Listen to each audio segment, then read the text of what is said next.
if you want to break with these imperialist forces, it's simple. We denounce the agreements. Everything starts from there. I think the example of Chad in any case is tangible. They started by denouncing the agreements.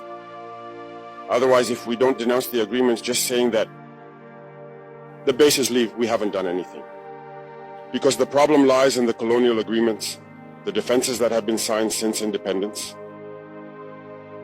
The most dangerous is not the one you see in the bases. The most dangerous are the military advisors. Military advisors exist in all these countries. They existed in Burkina as well until the end of 2022, until we took responsibility. And who are these military advisors? They are the ones who are supposed to implement France's policy. Here, they must work to make our armies very weak so that France can always have the argument to exist here. Under their influence, they had succeeded. Our sentinels were therefore standing guard with sticks. That's what France wants from our armies. When we reach this stage, we have no choice but to want them to come and settle. But the Burkinabe army managed to get rid of the military advisors. Unfortunately, I think that in 2019, after Operation Otapono, where the French saw that the Burkinabe army still had the capacity to respond to terrorists, they called the chiefs of staff in France.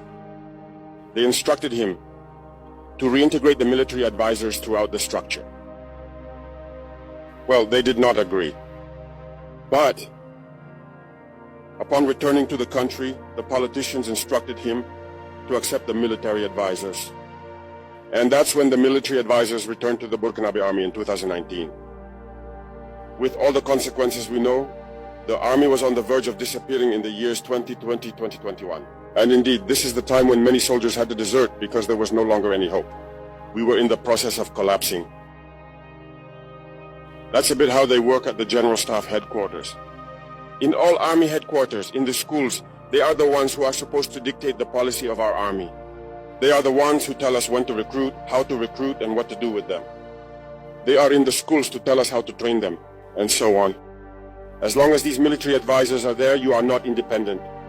Your army will just have the appearance of an army that is there to perform parades, a circus. But when war comes, you will realize that a parade is one thing, but war is another thing. You have to break the agreements. It's the only way to have an independent army and build strength. But many people do not understand this, perhaps. And even with these agreements, France selects from our states officer cadets to go and train them. It's through these same agreements.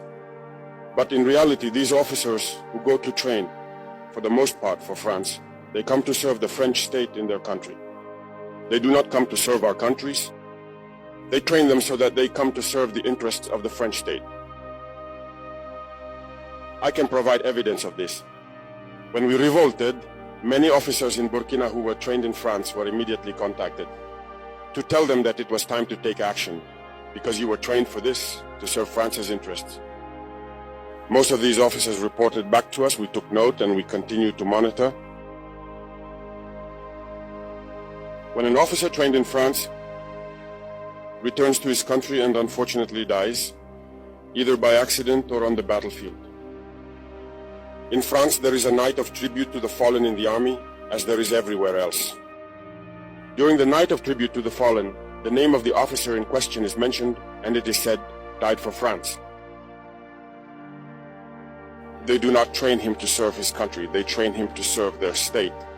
And in many African states, there are plenty of such officers. Ibrahim Traoré has been vocal about the lingering grip of French imperialism on Africa, particularly in Burkina Faso and the Sahel region. He has openly condemned the mechanisms through which France continues to exert influence over its former colonies, long after they supposedly gained independence. One of the most insidious ways this control is maintained is through the training of African soldiers, not to serve their own nations, but to uphold French interests on the continent. Traoré has made it clear that this strategy is designed to keep African militaries loyal not to their people, but to foreign powers that seek to exploit Africa's resources and dictate its future. For decades, France has maintained military training programs for African armies, presenting them as initiatives meant to strengthen regional security and stability. However, Ibrahim Traoré has exposed the true purpose behind these programs. Rather than fostering independent, self-reliant military forces, France ensures that African soldiers are conditioned to operate under French command structures, using French strategies, and serving French geopolitical goals. These soldiers are often deployed to protect French economic interests, guard French multinational corporations, and silence any resistance against the neocolonial system. Traoré has repeatedly warned that this model leaves African nations vulnerable. Instead of having defense forces that are truly dedicated to protecting their homelands, many African militaries have been reduced to mere extensions of French foreign policy. Soldiers trained by France are rarely taught to defend their own people against exploitation or external threats. Instead, they are programmed to prioritize the security of French investments. In countries rich in natural resources, gold, uranium, and oil. This means that national armies often serve as protectors of foreign-owned mines and industries, while their own citizens suffer in poverty. This system also ensures that whenever African leaders, like Ibrahim Traoré himself, attempt to break free from French control, they face opposition not just from external forces, but from within their own military ranks. France has used this dynamic time and again, supporting coups that remove leaders who challenge French dominance while propping up regimes that remain subservient. Traoré has highlighted how many African military officers trained in France return with ideologies that align more with French interests than with the liberation of their own nations.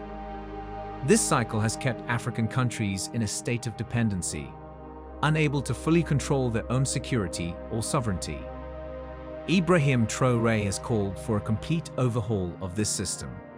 He insists that Burkina Faso and other African nations must take control of their military training programs, ensuring that their soldiers are loyal to their homelands, not to foreign powers. He has emphasized the need for alliances with nations that respect Africa's sovereignty rather than seek to exploit it. Under his leadership, Burkina Faso has moved to expel French military forces and cut off French influence from its defense institutions. This bold move is part of a larger effort to reclaim true independence and ensure that Burkina Faso's soldiers serve their own people, not the interests of a former colonial master. Traoré's stance has resonated across the Sahel, inspiring other leaders and movements that seek to break free from France's military and economic grip. His message is clear: Africa must no longer be a training ground for soldiers who fight to uphold foreign interests. Instead, African nations must build strong, independent militaries that defend their land, protect their resources, and serve their people. By dismounting France's military influence, Traoré believes that Burkina Faso and the broader region can finally achieve the sovereignty they have long been denied. Tell us what you think in the comments section below. We explore the rich history, culture, and the ongoing struggle for sovereignty in Africa. Join us in this important conversation by subscribing to our channel. By subscribing, you're not just staying informed, you're becoming part of a movement dedicated to reclaiming Africa's rightful place on the global stage. Hit that subscribe button and turn on notifications so you never miss an episode. Let's work together to spread knowledge and inspire change. Thanks for watching.